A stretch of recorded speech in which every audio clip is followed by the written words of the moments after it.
Kami butuh Roh-Mu Tuhan. Kami butuh pimpinan-Mu Tuhan. Kami butuh urapan-Mu Tuhan.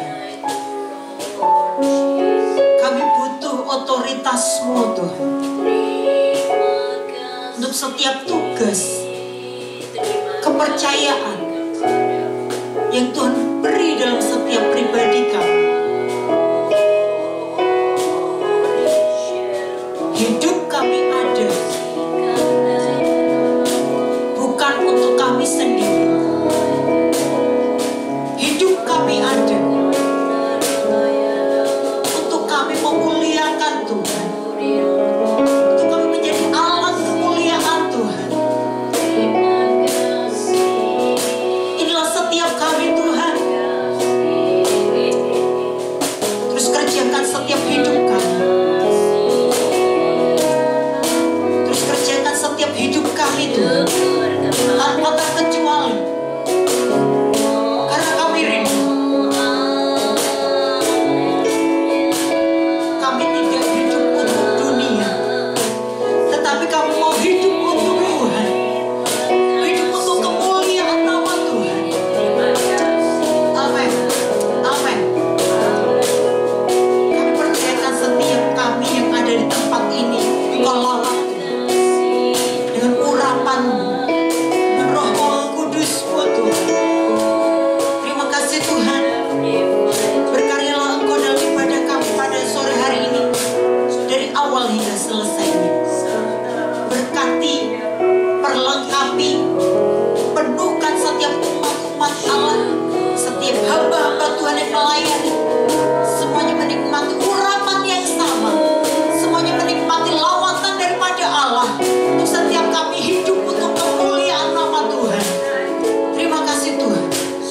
Dalam nama Tuhan Yesus kami mau serahkan setiap hidup kami dan hidup ibadah kami sore hari ini. Haleluya. Haleluya. Haleluya. Ini waktu yang Tuhan janjikan untuk anugerah-Nya dicurahkan.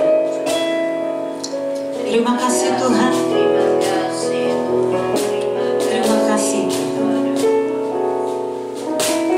Ini waktu yang Tuhan janjikan, anugerah-Nya dicurahkan. Roh Kudus hidup dalamku, membuat kehidupanku.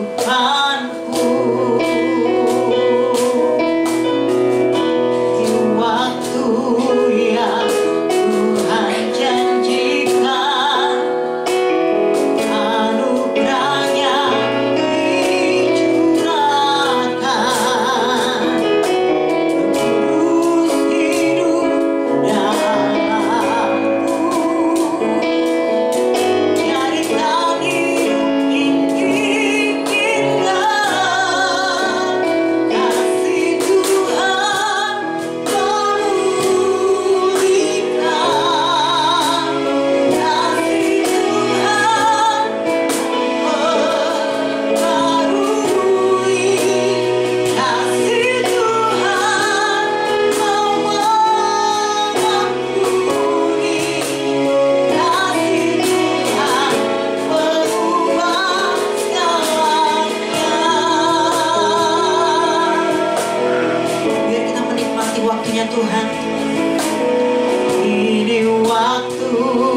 biarlah rindu memimpin langkah hidup kita.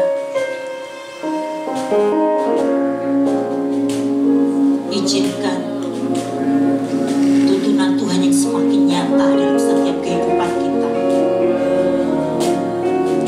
Bukan tuntunan pribadi kita, akal kita, tetapi izinkan tuntunan Allah, tuntunan ilahinya Allah, terus Tuhan kerjakan dan nyatakan dalam setiap pribadi kita.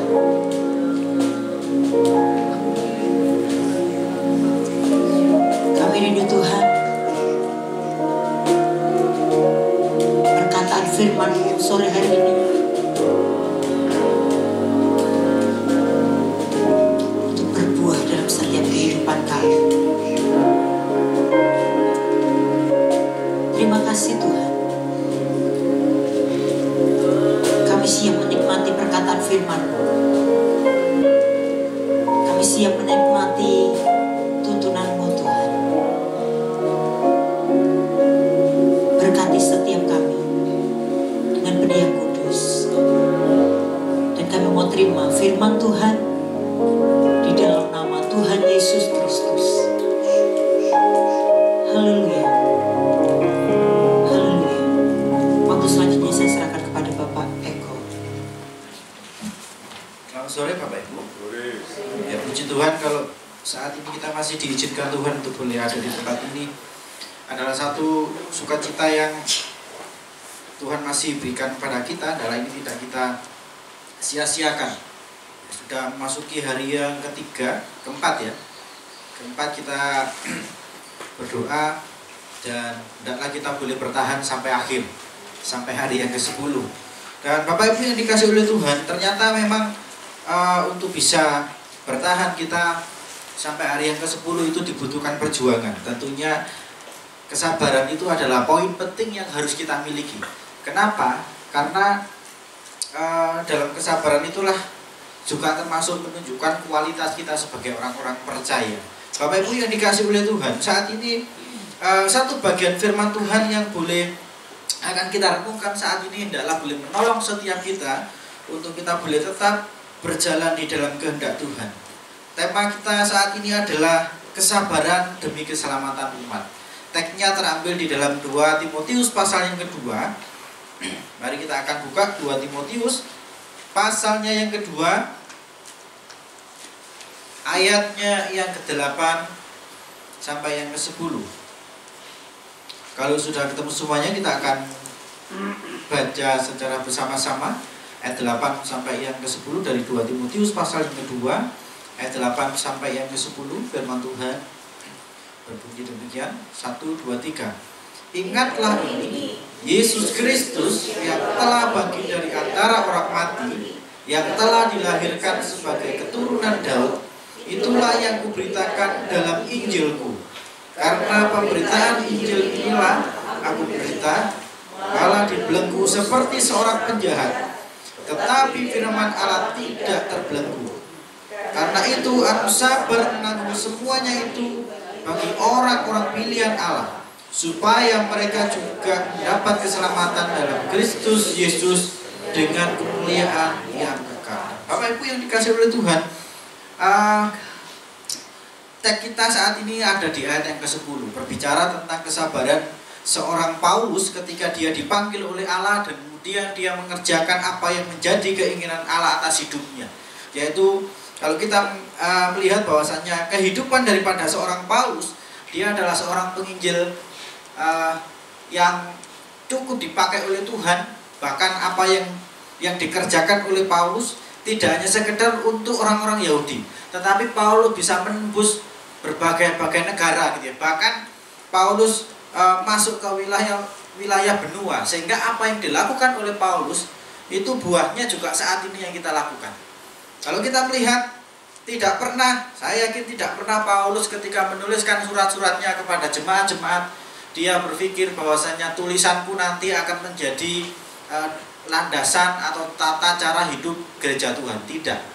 Tetapi dia menuliskan apa yang dia yakini, dia menuliskan apa yang sudah dia alami bersama dengan Tuhan, dan dia menuliskan apa yang menjadi komitmennya di hadapan Tuhan, sehingga apa yang kita nikmati dari hasil Paulus sampai detik ini itu tidak akan bisa diambil oleh siapapun. Bapak Ibu yang dikasihi oleh Tuhan, nampaknya Paulus adalah orang yang cukup luar biasa. Kalau kita melihat di ayat yang ke-10 dikatakan di sana, karena itu aku sabar menanggung semuanya itu bagi orang-orang pilihan Allah, supaya mereka juga mendapat keselamatan dalam Kristus Yesus dengan kemuliaan yang kekal. Kata kuncinya di ayat yang ke-10 ini adalah kesabaran. Kesabaran Paulus yang diungkapkan oleh Paulus bukan berarti Paulus itu bermegah atas dirinya sendiri, tidak.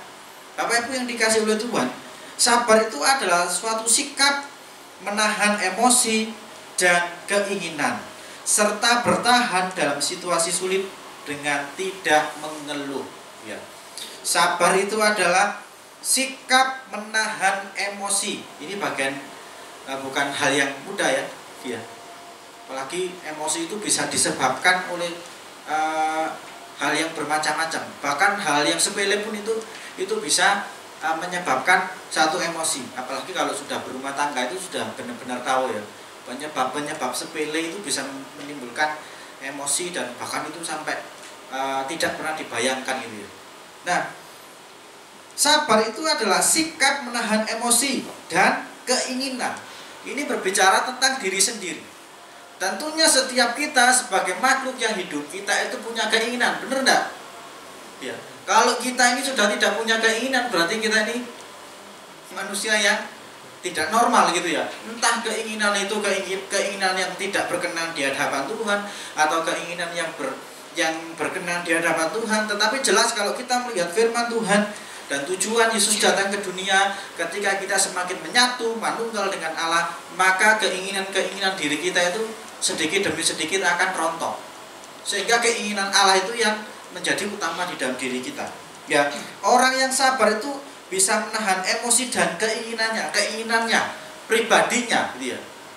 Pribadinya, keinginan yang tujuannya hanya untuk memuaskan dirinya.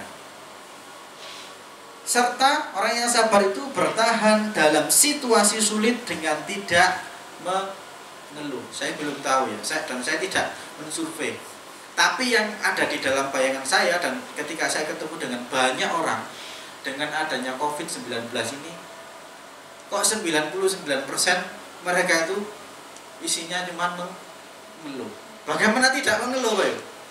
Sekarang bahkan orang itu beberapa waktu yang lalu ya, ketika saya ke rumahnya salah satu teman ngambil apel gitu ya, kemudian dia bilang, ini apel Pak, kemarin bukan metik hari ini. Loh, kenapa Bu? Iya, kemarin sudah panen, kemudian sudah panen banyak, dia tidak bisa ngirim barang. Artinya apa? Dia bisa panen, tidak bisa menjual barang. Artinya kan uang itu berhenti. Ya, kalau dalam bentuk uang itu bisa disimpan. Tapi kalau dalam bentuk apel, siapa yang mau nyimpen apel sampai berbulan-bulan? Dan ini kondisi seperti ini kan kita tidak tahu. Dan bisa jadi ini sampai akhir tahun 2020. Biar sampai akhir 2020. Berarti perjuangan kita untuk menyelamatkan bangsa kita ini cukup panjang. Selama hampir 1 tahun kita ini menjadi pahlawan yang kerjanya cuma tidur dan rebahan di rumah itu ya. Tidur dan rebahan di rumah, tetapi kita ini berguna bagi nusa dan bangsa. Bapak Ibu yang dikasih oleh Tuhan, ternyata kondisi ini sebenarnya Tuhan sedang mengizinkan kepada kita, kualitas kita itu sampai di mana? Ya, apakah keluhan itu terus akan ada dalam diri kita, terus yang keluar itu adalah keluhan. Ya, sementara fakta yang ada ya pengeluaran itu pasti, benar enggak? Apalagi kalau kita hidup yang di ya, saya katakan Batu ini sudah termasuk kota gitu ya. Itu sangat terasa sekali, berbeda dengan orang-orang yang ada di desa. Ketika hari Senin yang lalu saya pulang ke Dampit itu, mereka tidak terlalu mempersoalkan ini. Ya, mereka enjoy saja. Mereka mau masak, mereka mau cari sayur, walaupun tidak ada bahasanya pemelijo itu ya. Mereka nggak akan jadi persoalan. Mau cari hijau-hijauan, mereka tinggal medik gitu ya. Kalau misalnya mereka tidak nanam di tetangga itu masih boleh diminta gitu ya. Tapi berbeda dengan kita. Tetapi dalam kondisi seperti ini, bagaimana ketika kita melihat apa yang kita alami ini masih jauh daripada apa yang dialami oleh Paulus. Kita menderita karena apa? Karena virus. Dan yang mengalami ini tidak hanya kita saja yang di sini, tetapi hampir seluruh dunia. Ya. Sehingga kalau saya ketemu dengan orang-orang ngeluh, sekarang ngeluh, ya semuanya itu kena dampaknya gitu ya. Saya juga kena dampaknya, Anda juga kena dampaknya. Jadi kita semua itu kena dampaknya. Mari dinikmati bareng-bareng kondisi seperti ini. Supaya apa? Kita ini semakin kuat. Ya.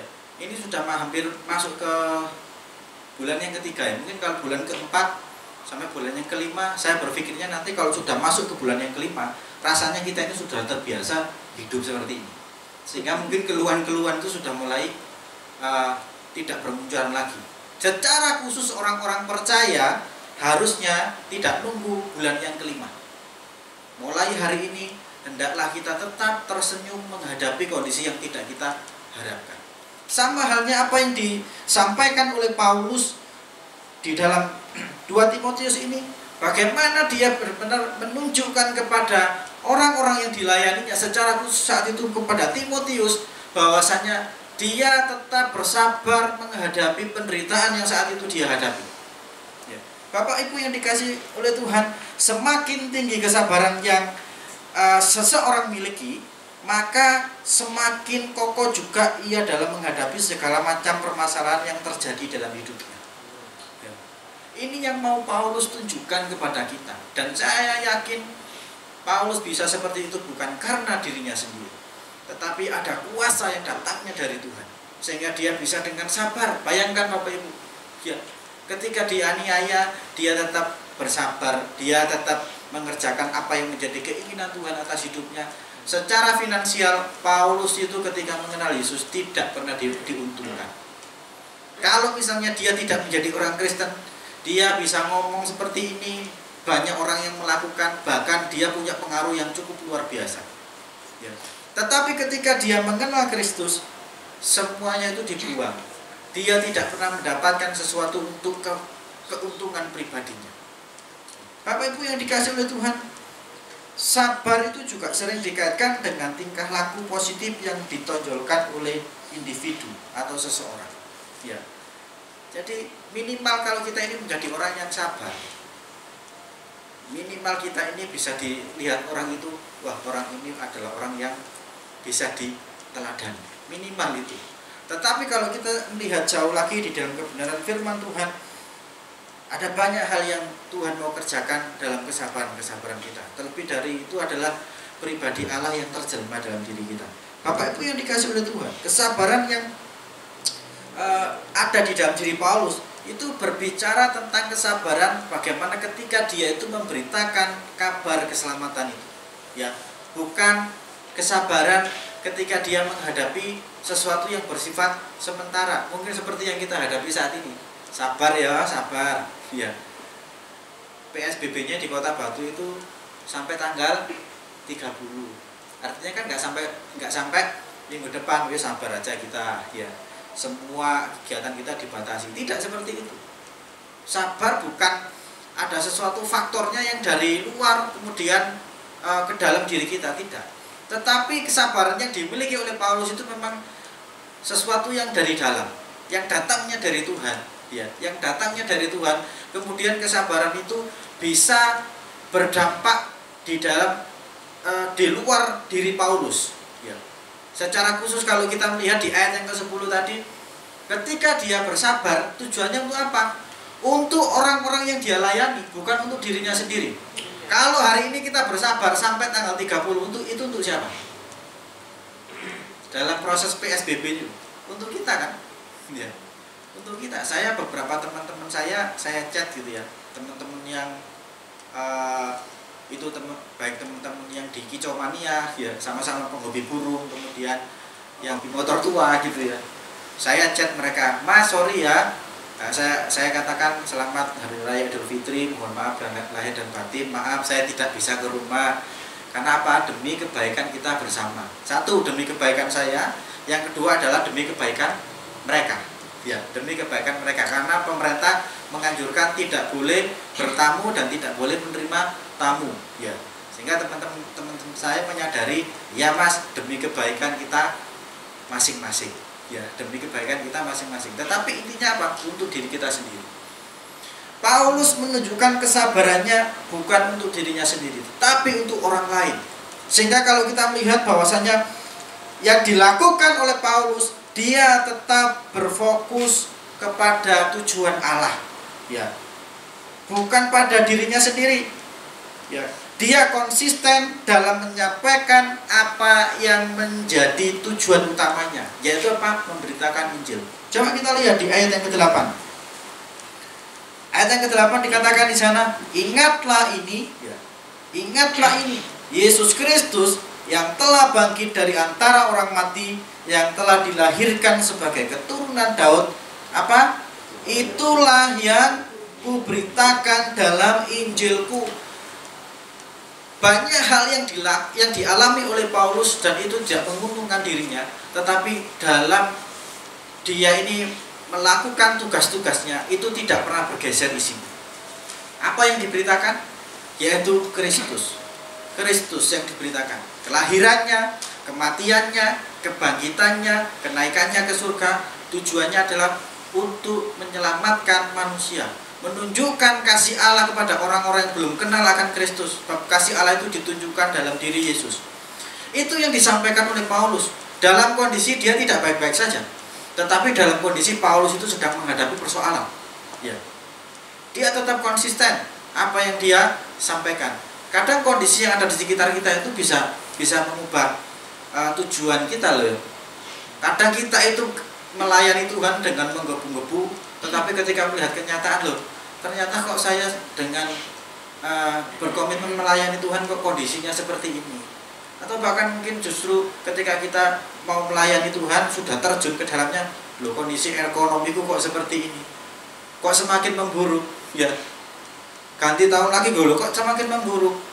Ada bahkan yang sampai loh kok habis ini, bahkan sudah memang tidak ada apa-apa lagi. Ya, kondisi itu bisa menjadikan tujuan utama, yaitu melayani Tuhan, memberitakan Injil keselamatan itu bergeser lagi. Ya. Sehingga ketika hal ini tidak kita miliki, ya, ketika kita tidak melihat apa yang dilakukan oleh Paulus ini sebagai teladan bagi kita, apa yang kita lakukan di dalam Tuhan itu bisa bergeser. Ya, itu bisa bergeser. Ada banyak orang-orang yang menyampaikan kabar keselamatan itu tujuannya bukan untuk kemuliaan Tuhan, tetapi untuk kemuliaan diri sendiri. Tetapi itu tidak pernah ditunjukkan oleh seorang Paulus. Dia tidak memegahkan diri akan kepercayaan yang terjadi dalam dirinya. Kalau kita melihat di dalam 1 Korintus pasal yang ke-9 ayat yang ke-18, coba kita lihat bagian firman Tuhan ini. 1 Korintus pasal yang ke-9 ayatnya yang ke-16. Saya akan bacakan bagi kita. Karena jika aku memberitakan Injil, aku tidak mempunyai alasan untuk memegahkan diri, sebab itu adalah keharusan bagiku.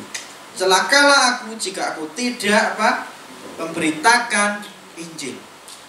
Ayat ini merangkum seperti ini ya, kalau saya menyederhanakan. Dalam kondisi kita ini sedang melakukan pekerjaan Tuhan, kalau misalnya kondisi kehidupan finansial kita itu tidak jauh lebih baik daripada yang lalu, hendaklah kita tidak menyesal.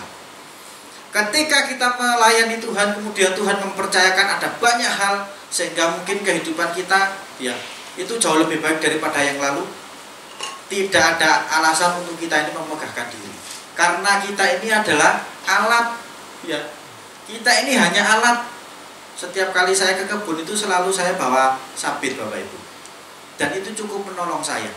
Tetapi sabit itu tidak akan bisa ngomong, aku luar biasa, aku luar biasa. Sebab apa? Dia itu hanya alat. Kalau misalnya saya tidak memegang dia, apakah dia berfungsi? Tidak. Justru ketika saya tidak memegang dia, itu akan cepat rusak. Kenapa? Tidak pernah saya asah, sehingga karat cepat nempel, karena hampir setiap kali saya ke kebun pasti kena tanah gitu. Begitu tidak dalam jangka waktu yang lama gitu, tidak saya rawat, tidak saya pegang, dia akan cepat berkarat dan rusak. Bapak Ibu yang dikasihi oleh Tuhan, itu yang disampaikan oleh Paulus kepada kita. ketika kita menyampaikan apa yang sudah Tuhan kerjakan dalam diri kita, itu hanya sebagai satu kepercayaan dan satu keharusan yang memang harus kita ceritakan kepada orang-orang di sekitar kita. Ya, caranya seperti apa di dunia modern ini cukup mudah. Ya, bisa kita lakukan dengan sangat sederhana. Ya, saya perhatikan bapak-bapak itu kalau hampir setiap hari menyampaikan hal yang ya walaupun isinya itu ada yang tidak bagus gitu ya. Saya harus mengatakan ada yang tidak bagus juga ada yang bagus. Tetapi paling tidak dari hal itu, dari grup-grup itu kita bisa melatih diri kita untuk menyampaikan apa? Kebaikan Tuhan atas diri kita. Menyampaikan kabar baik itu lewat apa? Media sosial. Tidak perlu ngomong toh. Tidak perlu ngomong, kita tinggal ngetik aja. Dan orang ngetik daripada ngomong itu dia akan jauh lebih pede ngetik daripada ngomong. Ya, karena apa? Kalau ngetik itu misalnya salah itu bisa diedit. Ya. Bapak Ibu yang dikasih oleh Tuhan, mari kita melihat bahwasanya kesabaran Paulus itu secara khusus kalau kita melihat di ayat yang ke-9, saya akan bacakan bagi kita semua. Di sana dikatakan, karena pemberitaan Injil inilah aku menderita, malah dibelenggu seperti seorang penjahat. Tetapi firman Allah tidak apa? Terbelenggu. Ya. Bapak Ibu yang dikasih oleh Tuhan, mari kita melihat pekerjaan Allah yang dilakukan pada saat itu lewat Paulus itu juga bisa terjadi dalam diri kita. Banyak orang-orang yang berusaha untuk membatasi gerak Paulus. Bahkan kalau kita melihat sejarah mencatat Paulus pada akhirnya memang harus dibinasakan, dia dibunuh gitu ya. Tetapi apa yang disampaikan oleh Paulus, sebab itu adalah kebenaran, itu tidak pernah berhenti. Tidak pernah berhenti. Paulus dengan sabar menanggung segala apa yang dialaminya. Ya. Tetapi apa yang disampaikan oleh Paulus itu tidak bisa dibelenggu oleh siapapun. Ya. Kesabaran yang dimiliki oleh Paulus itu berasal dari Allah.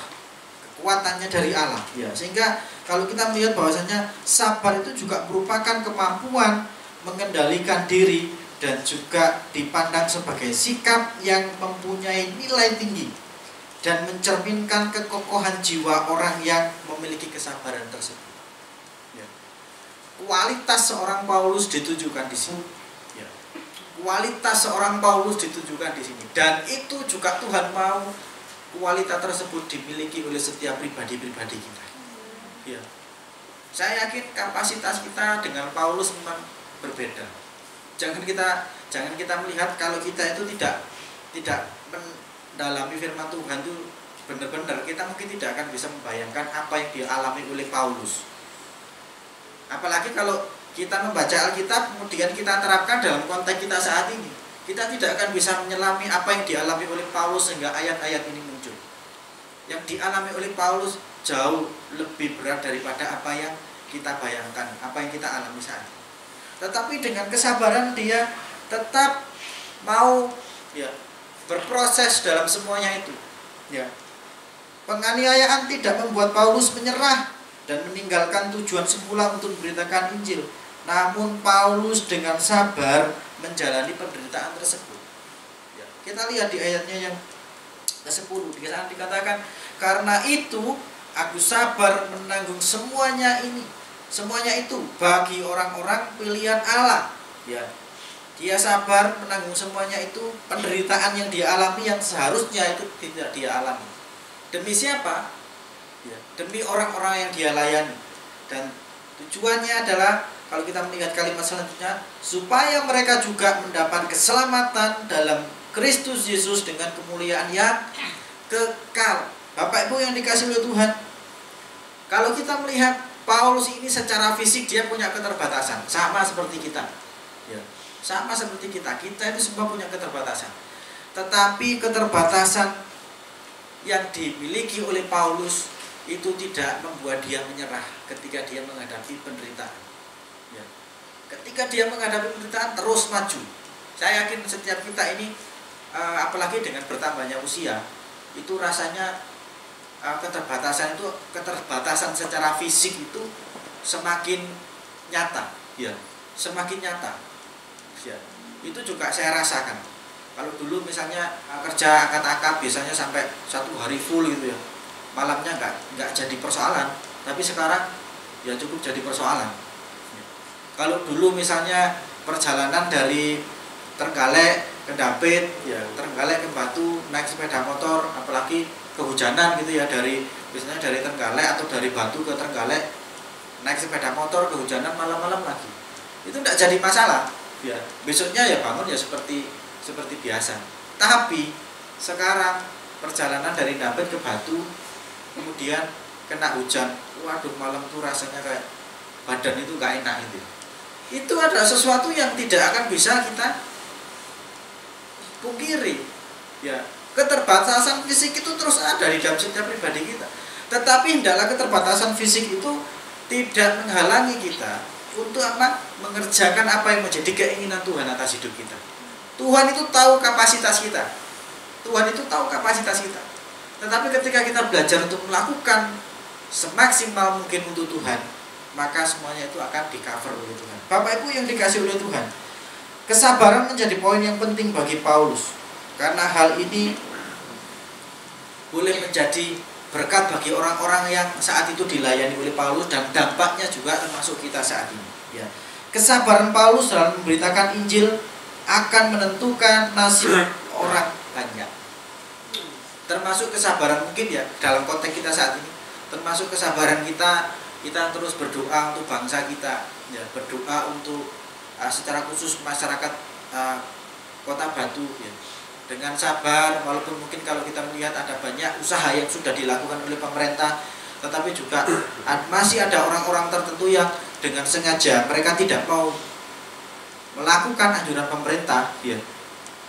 Tetapi kesabaran kita untuk tetap mendoakan mereka, mendoakan pemerintah kita supaya tetap diberikan kekuatan oleh Allah, itu tentunya akan membuahkan hasil, dan hasilnya tidak langsung hari ini.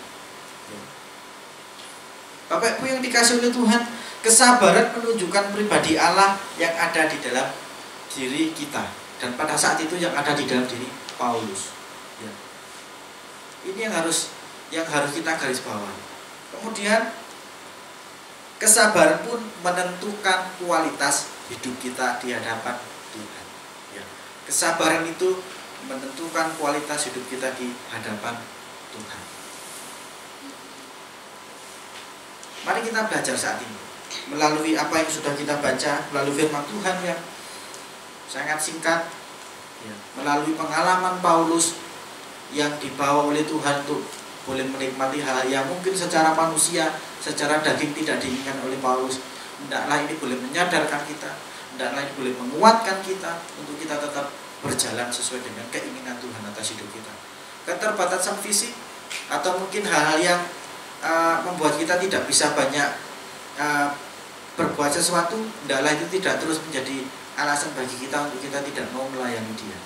Karena kalau kita itu mau mencari-cari alasan untuk tidak melayani Tuhan, alasan itu akan terus tersedia. Yang umur lah, sing wis tuwek, sing nom-nom ae, lek sing nom-nom kerja sendiri kemudian gak ono sing tuwek. Ya, salah satu cirinya orang-orang muda itu semangatnya luar biasa, sehingga kadang ada tembok itu juga ditabrak. Tidak peduli. Lah, mesti ada orang-orang yang rem. Ya, ada orang-orang yang rem. Aku tidak berpendidikan ini dan lain sebagainya. Ya. Bapak Ibu yang dikasih oleh Tuhan, itu tidak menjadi persoalan. Karena apa? Tuhan itu mengerti kita, sehingga Dia itu tahu posisi kita itu tepatnya di mana. Dia akan taruh di situ. Bapak Ibu tidak akan dipakai oleh Tuhan dan kemudian posisinya sudah, misalnya Mas Abdiel digantikan oleh Bu Nini, tidak. Karena Pak Tuhan itu tahu kapasitasnya. Bukan berarti kita yang tidak, misalnya Bapak Ibu yang tidak bisa melayani seperti saya, kualitasnya tidak jauh lebih baik, tidak. Sama kita di hadapan Tuhan. Tetapi porsinya masing-masing itu ketika kita taruh tempatnya ya sesuai dengan porsinya, maka itu pekerjaan Tuhan itu akan berjalan dengan luar biasa. Ya. Bapak Ibu yang dikasih oleh Tuhan, kesabaran menjadi poin penting bagi kita. Ya. Harus kita sadari bahwa sabar itu adalah sesuatu yang pahit dirasakan. Ya. Sabar itu adalah sesuatu yang pahit dirasakan, tetapi hasilnya, ya, hasilnya itu manisnya melebihi manisnya madu. Kenapa? Karena pribadi Allah yang terjelma dalam diri kita. ketika pribadi Allah yang terjelma dalam diri kita, maka alasan-alasan untuk kita tidak melayani Tuhan itu akan kita buang. Ya. Mungkin misalnya saya berkomitmen kalau misalnya Tuhan nanti saya tua dan saya tidak, mungkin sudah tidak energik lagi, mungkin jalan aja ya misalnya itu ya, jalan aja misalnya 200 meter saya sudah sangat kesulitan, saya tetap mau menjadi orang yang melayani Tuhan. Dengan cara apa? Mulai hari ini saya melatih diri saya untuk belajar benar-benar membuat renungan itu semaksimal mungkin. Ditingkatkan lagi nanti apa? Sebisa mungkin saya bisa menulis buku. Ditingkatkan lagi. Supaya apa? Ketika nanti saya sudah tidak bisa lari ke sana, tidak bisa lari ke sana, mungkin saya sudah tidak bisa nyopir mobil lagi, tapi otak dan tangan saya itu masih tetap bekerja untuk melayani itu. Mari saat ini menjadi pribadi-pribadi yang mau dipakai oleh Allah, dan kesabaran kita saat ini itu akan menentukan kualitas kita di hadapan Tuhan, dan kemudian juga akan menentukan masa depan orang-orang yang kita layani. Minimal adalah keluarga kita. Kita akan berdoa, doa firman Tuhan, dan juga untuk kita akan masuk ke doa-doa selanjutnya. Saya serahkan kepada Ibu Gembala.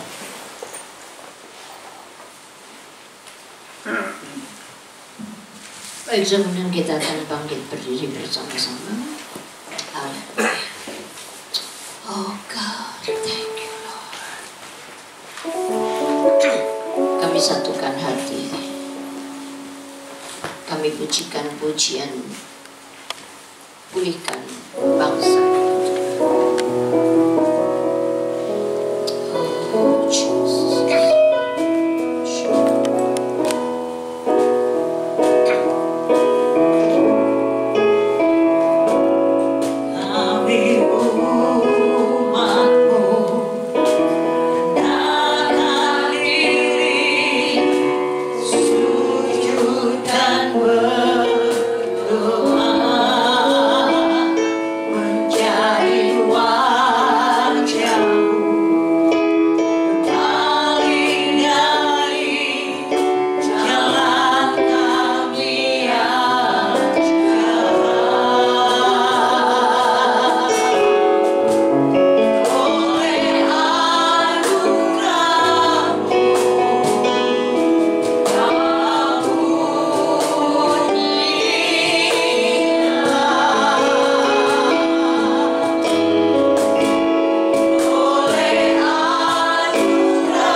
Datang ke hadirat Tuhan, menyatukan hati, mohon pengampunan, mohon belas kasihan Allah, mohon kemurahannya dilimpahkan untuk Indonesia yang kami cintai.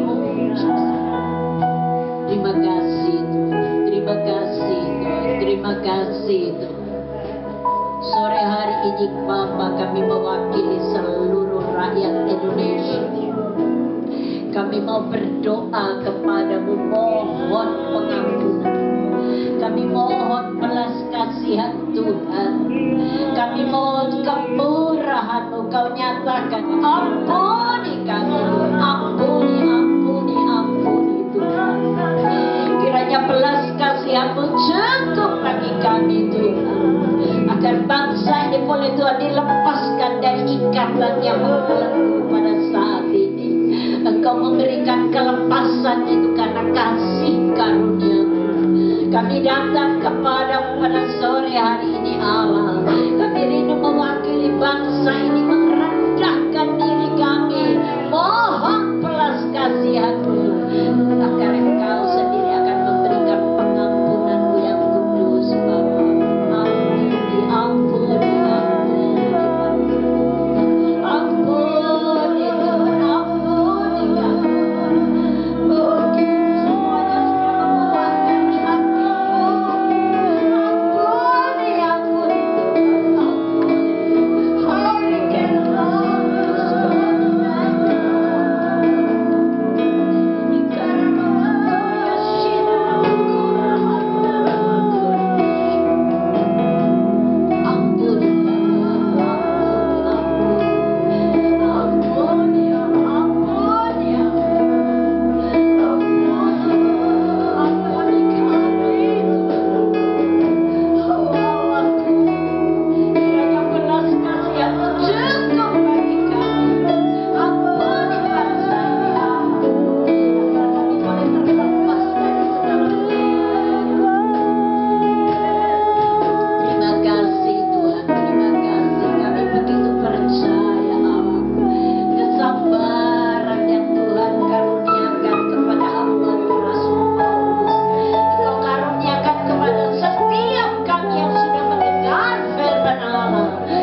Hari sejahtera, sukacita, kemenangan, bahkan kesehatan yang prima, karena darah-Mu berkuasa untuk melindungi kami. Dalam nama Yesus kami sambut berkat-Mu. Haleluya, amin. Puji Tuhan, selamat malam, sampai berjumpa besok pagi.